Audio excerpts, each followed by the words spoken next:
Puasa kalau ludah batal nggak? Kira-kira batal apa enggak puasa kalau ludah? Kapan puasa kita dimulai? Dari terbitnya fajar shadiq.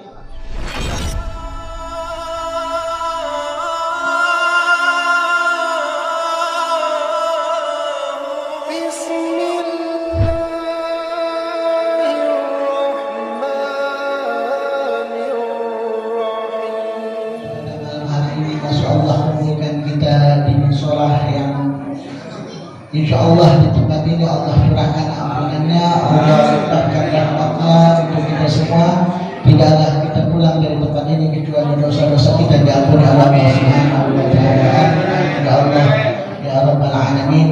Salawat wa salam tak lupa kita curahkan, kita haturkan di hari Nabi besar kita Sayyidina Maulana Muhammad sallallahu alaihi wasallam yang kita harapkan syafaatnya di yaumil qiyamah kelak. Masyaallah, hadirin rahimakumullah, satu keberuntungan, satu keistimewaan pada malam hari ini kita berada di bulan yang mulia, bulan Ramadan, di mana kita semua di bulan ini melaksanakan ibadah puasa. Mudah-mudahan amaliyah ibadah kita diterima oleh Allah Subhanahu wa Ta'ala. Ketika kita tidak memahami ilmu untuk melaksanakan sholat, maka sholat kita sia-sia, tidak diterima. Begitu juga ketika kita ingin masuk ke dalam bulan suci Ramadan, kita ingin melaksanakan ibadah puasa, maka hendaknya kita belajar bagaimana kita berpuasa dengan puasa yang benar. Apa-apa saja yang dibolehkan di dalam berpuasa, apa-apa saja yang membatalkan puasa. Siapa yang boleh berpuasa, siapa yang tidak boleh berpuasa, semua itu ada hukumnya. Maka hendaknya sebelum kita masuk ke dalam bulan Ramadan, hendaknya kita mempelajari dulu itu ilmu tentang syarat rukun di dalam melaksanakan ibadah puasa. Karena banyak dari kita nggak ngerti.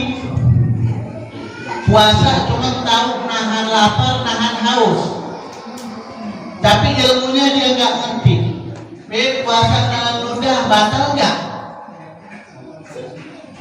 Kira-kira batal apa enggak puasa kalau ludah? Hah? Ayo, bingung lagi. Ada yang bilang enggak, ada yang bilang batal. Bisa batal, bisa enggak? Ya. Kalau ludahnya belum keluar dari mulut, masih di dalam mulut, ditelan nggak apa-apa. Itu yang pertama. Yang kedua, dengan syarat tidak bercampur dengan sesuatu yang lain. Contohnya kita bekas makan permen, ya, habis sahur sebelum subuh makan permen.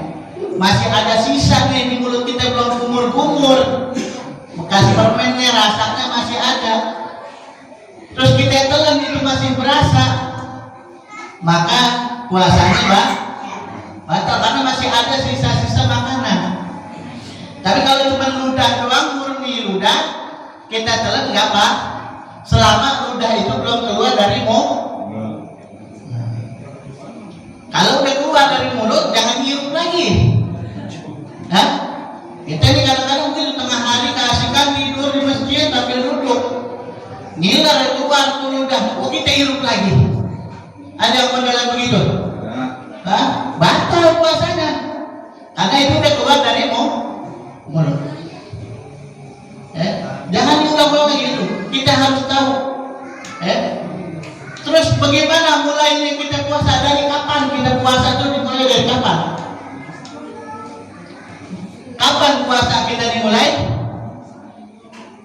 Dari terbitnya fajar shadiq. Jadi kalau di dalam ilmu fikih ini fajar ada dua, ada fajar shadiq, ada fajar kizib. Fajar kizib itu sebelum waktu subuh. Biasanya kayak ada cahaya tapi sebentar terus ngilang lagi, gelap lagi. baru nanti keluar namanya fajar shadiq, yaitu waktu subuh.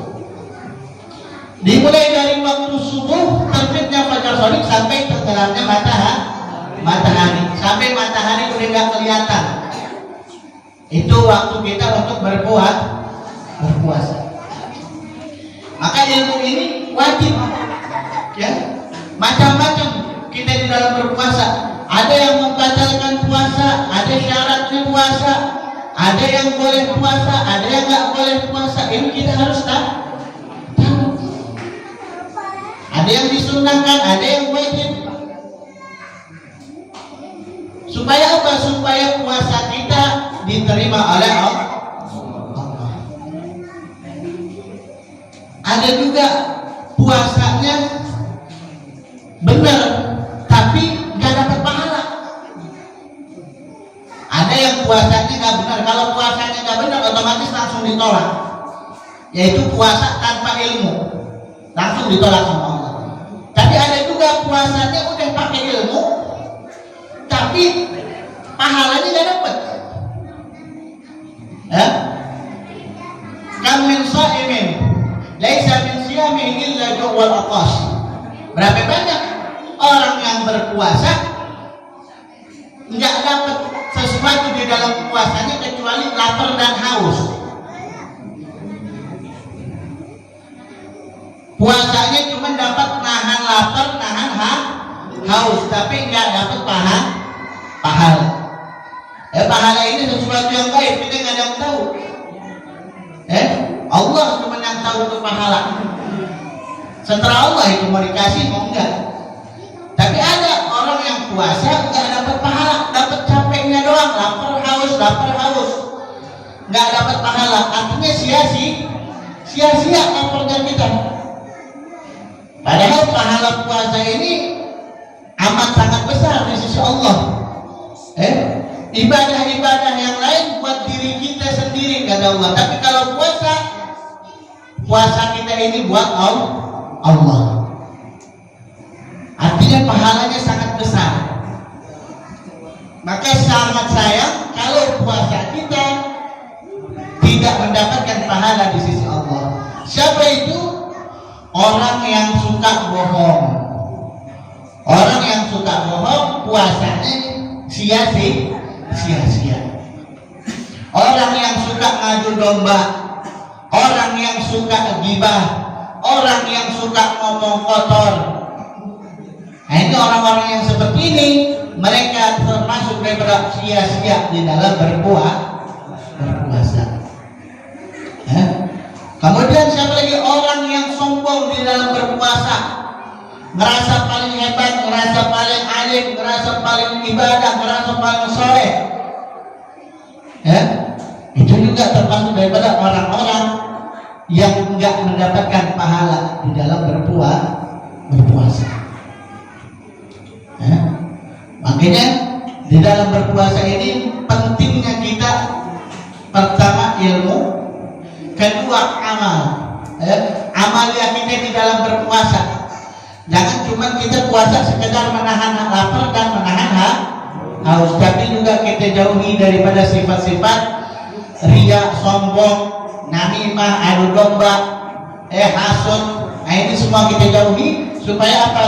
Supaya puasa kita benar sah di sisi Allah dan juga pahala kita diterima oleh Allah Subhanahu wa taala. Mudah-mudahan kita semua yang hadir di sini, puasa kita semua, tamaliyah kita semua, tilawah kita semua, ngaji kita, Al-Qur'an kita semua diterima oleh Allah Subhanahu wa taala. Tidaklah kita keluar dari bulan Ramadan kecuali kita mendapatkan ampunan dan ridha dari Allah Subhanahu wa taala. Mungkin itu saja yang bisa saya sampaikan. Kurang lebihnya saya mohon maaf. Wassalamualaikum warahmatullahi wabarakatuh.